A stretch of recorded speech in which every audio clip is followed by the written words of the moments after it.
Events பண்ணியிருக்காங்க. So இந்த business meetup okay. So இதில் நீங்கள் ஃபஸ்ட் டைம் வரீங்களா இல்லை இதுக்கு முன்னாடி ஈவெண்ட்ஸாக பண்ணுங்க? அஃப்கோர்ஸ் நான் ஃபர்ஸ்ட் டைம் தான் வரேன். நீங்கள் என்ன மாதிரி பிஸ்னஸ் பண்ணிட்டு இருக்கீங்க? இன்னைக்கு உங்கள் சைட்லேருந்து என்ன மாதிரி இந்த ஃப்ரெஷர்ஸ்க்கு நியூ கம்மர்ஸ்க்கு என்ன ஷேர் பண்ண போகிறீங்க? ஸோ நான் வந்து ஒரு இன்ஃப்ளூயன்சர், அது இல்லாமல் பிராண்டிங் அண்ட் ப்ரமோட்டிங்காக ஒரு கன்சல்டிங் ஃபார்ம் ஆரம்பிச்சிருக்கேன். அது இல்லாமல் அதாவது மல்டிபிள் பிஸ்னஸஸ் மாதிரி நான் பண்ணியிருக்கேன். ஸோ இது வந்து ஸ்டார்டிங்கில் நிறைய ட்ரை பண்ணி கடைசியில் வந்து ஓகே ஃபைன் இதுதான் நம்மளோட கால் அப்படின்னு. ஸோ ஐ ஆல்சோ ஆர்கனைஸ் வைல்ட்மில் அண்ட் எக்ஸிபிஷன் சொல்லிட்டு ஸோ இது வரைக்கும் 13 ஷோஸ் பண்ணியிருக்கோம்.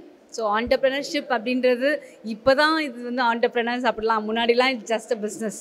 ஸோ இப்போ நம்ம வந்து இதுக்கு ரொம்ப ஆண்டர்ப்ரனர்ஷிப்க்கு இம்பார்ட்டன்ட் கொடுக்குறோம். பட் கோவிட் வந்ததுக்கு அப்புறமா நிறைய லேடிஸ் ஆக்சுவலி லைக் வீட்டில் இருந்து பேக்கிங் பண்ணுறது அது இதெல்லாம். ஸோ அதுலேருந்து நிறைய ஆண்டர்ப்ரனர்ஷிப்போட பேச்சு நிறைய வந்து and Hindu is doing a very good job. அவங்க கூட ஃபர்ஸ்ட் டைம் தான் ஒர்க் பண்ணிருக்கேன் நான். பட் அவங்களோட ஹார்ட் ஒர்க் எஃபர்ட்ஸ் இதெல்லாம் பார்க்கும்போது ஹேட்ஸ் ஆஃப். நீங்கள் சொன்னீங்க நான் மல்டி லெவலில் நிறைய பிஸ்னஸ் அப்படிங்க. ஸோ பட் நீங்கள் ரொம்ப விரும்பி ஸ்டார்ட் பண்ண அந்த பிஸ்னஸ் என்ன? வைல்ட்மில் அண்ட் எக்ஸிபிஷன் அது என்னோட பேஷன் ஆக்சுவலி. ஸோ அது பிஸ்னஸாக நான் பார்க்கல, ஒரு பேஷனாக விமன் ஆண்டர்ப்ரனர்ஸ்க்கு ஹெல்ப் பண்ணுற மாதிரி அதை நான் பண்ணிகிட்ருக்கேன். இப்போ உங்கள் சைடில் உங்கள் நெட்வொர்க்கில் எவ்வளோ உமன்ஸ் இருக்காங்க?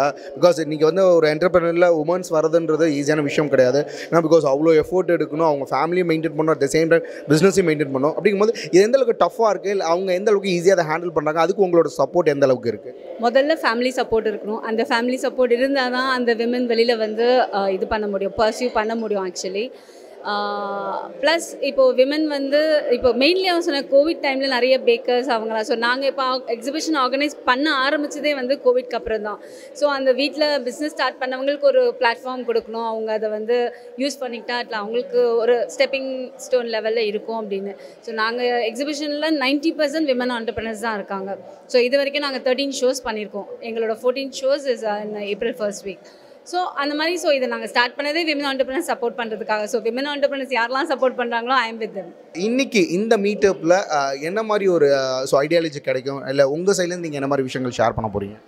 பிஸ்னஸ் பண்ணுறது ஒரு பெரிய விஷயம் கிடையாது. உங்களுக்கு ஹார்ட் ஒர்க், முயற்சி, அதாவது ஃபெயிலியர் ஆனால் கூட அதை நெக்ஸ்ட் ஸ்டெப்க்கு எப்படி கொண்டு போகணும் அப்படின்றத யோசிக்கணும். ஐயோ ஃபெயிலியர் ஆகிடுச்சே அப்படின்னு விழுந்துடாமல் இப்போ நான் வந்து நிறைய பிஸ்னஸ் ட்ரை பண்ணிவிட்டு கடைசியாக இப்போ நான் இங்கே வந்திருக்கேன். So I am successful. So first பிஸ்னஸ்லேயே நான் வந்து சக்ஸஸ் ஆகிடல. ஸோ ஃபர்ஸ்ட் பிஸ்னஸ்லேயே நீங்கள் ஃபெயிலியர் ஆகிட்டா கூட you should not go down. So அதை வந்து நெக்ஸ்ட் ஸ்டெப்பில் நம்ம இதை நெக்ஸ்ட் எப்படி நல்லா பண்ணலாம், என்ன பண்ணலாம் அப்படின்னு நம்ம யோசிச்சு அதுக்கு நான் என்னெல்லாம் பண்ணணும், எனக்கு எப்படிலாம் ஹெல்ப் கிடச்சிதோ அந்த என்னோடய எக்ஸ்பீரியன்ஸ் மெயினாக. நான் வந்து ஒரு பெரிய ஸ்பீக்கர் பேச போகிறேன் அப்படி இல்லை, என்னோட லைஃப் ஹிஸ்ட்ரி, என்னோட லைஃப் எக்ஸ்பீரியன்ஸை ஷேர் பண்ண போகிறேன். அது யாராவது ஒருத்தருக்கு இன்ஸ்பயர் ஆகி அவங்க அதில் வந்து கற்றுக்கிட்டாங்க, முன்னேறினாங்கன்னா I will be happy. So what's your goal in future? My goal, see, I am sort out. So என்னோட கோல்னு ஒன்றுமே இல்லை இப்போத்துக்கு. I am 45. ஸோ எனக்கு இப்போ என் பையனோட கல்யாணம் அந்த ஸ்டேஜில் இருக்கேன் நான். ஸோ என்னை பொறுத்த வரைக்கும் கோல்னு வச்சுக்கணும் கண்டிப்பாக. என்னோட எக்ஸிபிஷனை லக்ஸுரி லெவலுக்கு கொண்டு போகணும். That is what my main இது. ப்ளஸ் என்னோட மல்டி டாஸ்கிங் மீடியான்னு என்னோட கன்சல்டிங் ஃபார்ம் இருக்குது, அதையும் நெக்ஸ்ட் லெவலில் எடுத்துகிட்டு போகணும். இது 2 தான் கோல் இப்போத்துக்கு. ஸோ ஆஸ் எ உமனாக இப்போ நீங்கள் சொன்னீங்க இந்த ஃபேமிலியை மெயின்டைன் பண்ணணும், இந்த என்னோட சன்னுக்கு வந்து மேரேஜ் பண்ணணும், இந்த மாதிரி commitments one side of part இருந்தாலும் ஆஸ் எ பிஸ்னஸ் உமனாக ஓகே. ஸோ உங்களுக்குன்னு நீங்கள் என்ன டைம் எடுத்துக்கிறீங்க, உங்களோட ஸோ ஹாபி அப்படின்ற விஷயம் என்ன? டைம் மேனேஜ்மெண்ட் கண்டிப்பாக இருக்கணும். இப்போது I live with my father-in-law who is 95 years old. இப்போ நான் ஏதாவது என்னோடய வேலை ஃபுல்லாகவே வெளியில் தான், மீட்டிங் பண்ணுறது அந்த மாதிரி வெளியில் தான் இருக்கும். பட் நான் கரெக்டாக மேனேஜ் பண்ணிகிட்ருக்கேன். முதல்ல எழுந்து அவரோட that he's our first priority. அவருக்காக சமையல் அதெல்லாமே பண்ணி வச்சுட்டு அதுக்கப்புறமா நெக்ஸ்ட் என்ன. So I will plan my day accordingly. Okay நாளைக்கு வந்து இதெல்லாம் இருக்குது, இப்படிலாம் இருக்குது அப்படின்னு நான் பிளான் பண்ணிவிட்டு ஓகே இதை முடிச்சிடணும் அப்படின்னு. ஸோ நீங்கள் டைம் மேனேஜ்மெண்ட் பண்ணிங்கனாவே எவ்ரிதிங் வில் பி ஈஸி. நிறைய பேர் அதை பண்ண மாட்டாங்க. ஓகே பண்ணிடலாம் பட் அந்த டைம் வந்து அவங்களுக்கு செட் ஆகுது லேக்கிங். எனக்கு தெரிஞ்சு நிறைய பேர் என்னோட ஃப்ரெண்ட்ஸே இருக்காங்க. நான் அவங்களுக்கு எவ்வளோ சொல்லலை, டைம் மேனேஜ்மெண்ட் பண்ணிங்கன்னா definitely you can reach success easily. So உங்களோட ஹாபி என்ன? என்னோட ஹாபி டான்ஸ் ஆடுறது, பாட்டு பாடுறது, இது எல்லாமே. எங்களுக்காக ஒரு பாட்டு பாடும்.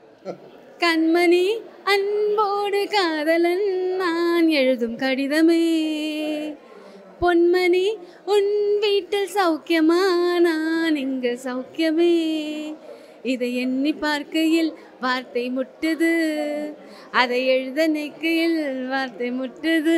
ஓஹோ கண்மணி அன்போடு காதலன் நான் எழுதும் கடிதமே. பாட்டாவே படிச்சிட்டீங்களா?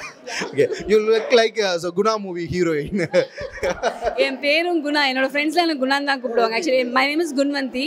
ஸோ நான் குன்னுன்னு வச்சுக்கிட்டேன் பிகாஸ் எனக்கு குணா பிடிக்கலன்றதால. ஸோ நிறைய பேர் குணான்னு தான் கூப்பிடுவாங்க school. Also nice name still. இப்போதுக்கு மஞ்சுமல் பாய்ஸால Guna is very nice name.